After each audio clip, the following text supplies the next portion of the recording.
Have you read Exodus 22?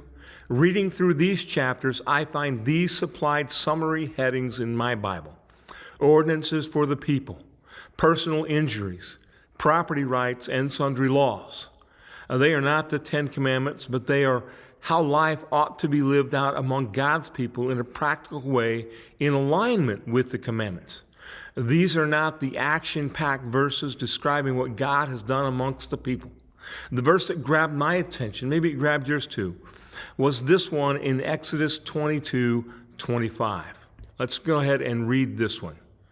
If you lend money to my people, to the poor among you, you are not to act as a creditor to him. You shall not charge him interest. Why did it grab my attention? Was it because of our current interest rates that are on the rise? No. Was it because of the recession we find ourselves in the mention of the poor among you? Not exactly. What was it about this verse concerning lending practices that made me stop and reread it and do a little research? This verse seemed familiar. What was it? In the cross-reference note, you should see it is connected with Nehemiah 5:7.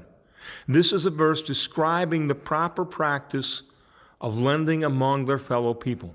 Helping the poor was not a place to gather a profit, at least not with interest on a loan.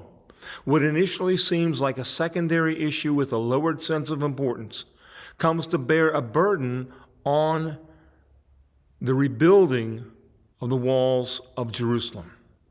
In the task of rebuilding the wall, Nehemiah must break away and deal with the issue of charging usury or interest to their fellow countrymen. This little issue, unchecked, became a major issue that hindered the advancement of God's work. What seemed so distant, a sundry law in the rearview mirror of time, outdated words spoken hundreds of years ago to a less educated audience, now surfaces and snags progress.